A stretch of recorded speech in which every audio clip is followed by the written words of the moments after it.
Developing right now, Albany police investigating after a body was found hanging in a shed. Good evening and thanks for watching Fox 31 News at 10. I'm Aaron Leedy. Albany police responding around 4 p.m. to a white male reportedly hanging inside of a shed behind a home. Now this is in the 1500 block of North Monroe Street. Doherty County Coroner Michael Fowler says someone nearby smelled a foul odor and located the body. Investigators could be seen moving in and out of the shed and the home. Signs of the front of the home appeared to show it was condemned. But at this time, we're just looking at possible suicide. But right now, we just got to rule homicide out once we get over to the morgue. We're getting ready to carry him over to the morgue now to deposit ID for him and also get in contact with the next of kin. Fowler says the body appears to have been hanging in the shed for 3 to 4 days. As of right now, he says there's no sign of foul play. New tonight, the Crisp County Sheriff's Office says deputies found and arrested a man they were looking for. The Sheriff's Office says Caleb James was wanted on multiple charges after fighting with a deputy this morning on the side of the road. He ran away before deputies could get to him. He's now in the Crisp County Jail. The Albany Gang Task Force held its monthly meeting today. Pastors, community members, and city officials met to discuss ways to combat gangs in the city. One idea they proposed: be mentors to children before they feel the need to seek gangs. One Albany resident, Blenda Blackshear Amanqua, says there are ideas out there. We just have to go out and do them. A suggestion she made is meet people where they are. So if we'll just go into the communities and see for ourselves what these people are living like and how they're living, maybe then we'll be more compassionate and we'll be more real about doing the job that we said we are doing. True mentors. APD was also present to give an outlook on gang activity in the city. A House committee approves a bill that would add penalties for those convicted of targeting certain groups. The penalties apply to those who target others because of race, color, religion, and sexual orientation.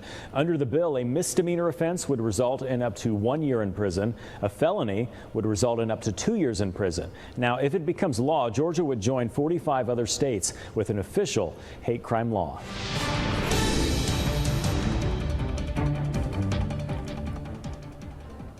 Tracking Florence tonight. Good evening and thanks for watching Fox 31 News at 10. I'm Aaron Leedy. And I'm Nicole Williams. As we come on the air, Hurricane Florence heads towards the East Coast. Emergency crews from all over the country are on their way to assist in disaster response. And tonight, more than 1 million people are under mandatory evacuation orders. Karen Kafer reports from Wrightsville Beach, North Carolina, with how people there are preparing and the help that's on the way. Severe flooding happening in parts of Northern California. Thousands of homes, businesses, and buildings under 8 feet of water in San Francisco after a river flooded. The Russian River submerging areas around it after severe weather and storms brought heavy rain that caused the bank to overflow, reaching its highest level in about 25 years. This driver almost lost control of a vehicle while driving on a slippery highway in Colorado. The driver wanted to merge onto the right side of the highway and didn't notice that a large puddle was in the road. The driver hydroplaned and spun in a full circle before recovering and continuing to drive. Continuing coverage on the California wildfires. The Holy Fire in Southern California triggered a new round of evacuations overnight as flames inch closer to residential areas. 20,000 people have been ordered to leave as the wildfire burns in Riverside County. Officials are battling the blaze from both air and land. It's only 5% contained. In the meantime, we're learning more about the man authorities arrested accused of starting that fire. Today, 51-year-old Forrest Clark made his first court appearance, but Clark actually was interviewed by reporters 2 days before his arrest. Here's how he responded when asked about how the fire could have started. So do you know how this fire started? I have no idea. I was asleep. I had 2 earplugs in. I just woke up, dude. I got burned. So, okay, I woke up and my stuff was all on fire. I run out and my hoses were disconnected. Local fire authorities told the Orange County Register that Clark sent him an email last week warning, quote, "This place will burn." Clark faces an array of charges, including suspicion of felony arson. Meanwhile, it was a good day for firefighters fighting the Mendocino complex fire as they make good progress on the state's largest fire in history. 14,000 firefighters across the state are getting help from some unlikely sources. There's about 40 New Zealanders and about another 120 Australians, along with 200 soldiers and firefighters from 17 states also joining the firefight. Trained inmates are also lending a hand.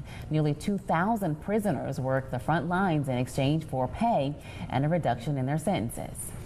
Take a look at this. Caught on camera, a mudslide carved its violent course through a town in Switzerland. Watch as the flow appears in this small village. People standing on the road quickly moved back to avoid that mudslide.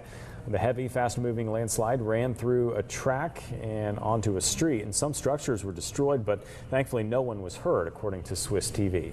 Johnson County, North Carolina, is cleaning up after severe storms through the area overnight. Thursday morning, crews worked to restore power, remove downed trees, and clear debris from the roads. At least 17 homes were damaged by heavy rain, strong winds, and lightning. There are no reports of injuries. I turn to all of our elected leaders because hate doesn't know a political party.